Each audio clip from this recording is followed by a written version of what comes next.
असे प्रश्न दिले पाहिजे आपण का ते प्रश्न सोडवताना त्याने ऑब्झर्व तरी केलं पाहिजे, प्रश्न सोडवताना त्याने अनालिसिस तरी केलं पाहिजे, प्रश्न सोडवताना त्याने लॉजिक तरी लावलं पाहिजे, प्रश्न सोडवताना त्याने डिसिजन घेतलंच पाहिजे. ए राईट काय आहे, बी सी डी रॉंग काय, बरोबर आहे. तर अशा पद्धतीने प्रत्येक विषयावरती प्रत्येक धड्यावरती 3री ते 10वी प्रत्येक मुलाने जर 15-20 प्रश्न सोडवले तर अल्टिमेटली डिसिजन मेकिंग ॲबिलिटी सुद्धा डेव्हलप होईल. शेवटी जाताना एकच मिनिटात बोलतो का आज जर सक्सेस आणि फेल्युअर मध्ये काही फरक असेल, आपण 4 चौघात गप्पा मारताना काय बोलतो, अरे यार मेरा वो एक डिसिजन राइट हो गया और जिंदगी बन गई, किंवा यार माझा तो एक निर्णय चुकला आणि माझी वाट लागली. म्हणजे अल्टिमेटली सक्सेस आणि फेल्युअरच्या मध्ये कोण आहे, डिसिजन मेकिंग ॲबिलिटी आहे. तर डिसिजन मेकिंग ॲबिलिटी जर डेव्हलप करायची असेल तर या मुलांना आर्टिफिशियल प्रॉब्लेमद्वारे किंवा रोजच्या जीवनातल्या प्रॉब्लेम मध्ये इन्व्हॉल्व करून डिसिजन मेकिंग मध्ये इन्व्हॉल्व केलं तर त्यांच्यामध्ये नक्कीच ही डिसिजन मेकिंग ॲबिलिटी डेव्हलप होईल. तर मला फक्त इथं सांगायचं, माझं एकच तात्पर्य सगळ्या लोकांना का हे सगळे ॲप्टिट्यूड टेस्ट देऊन केंद्र सरकारने शेवटी एक खूप छान निष्कर्ष दिलाय.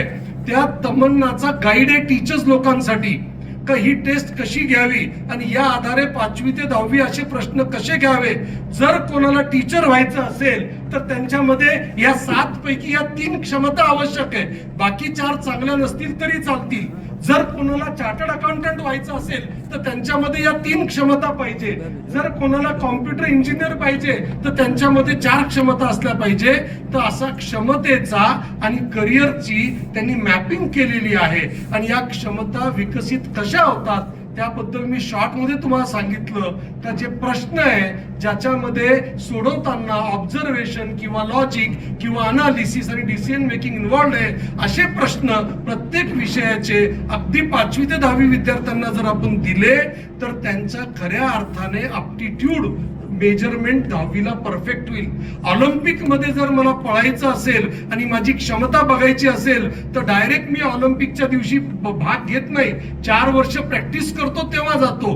पण दुर्दैवाने आपल्याकडे कल चाचणी डायरेक्ट 10वी मध्ये घेतो. विद्यार्थ्यांना माहीतच नसतं का या कल चाचणीत प्रश्न कसे येणार आहेत. तर या पॅटर्नवर जर 5वी ते 10वी विद्यार्थ्यांनी सेल्फ स्टडी केली, रटाळ 4 ओळीत 10 ओळीत लिहिण्यापेक्षा, तर मला खात्री आहे आपल्या प्रत्येक विद्यार्थ्याचा कल निवड व्यवस्थितपणे होईल आणि त्यांचं करिअर सिलेक्शन चांगलं होईल. धन्यवाद. जय हिंद, जय महाराष्ट्र.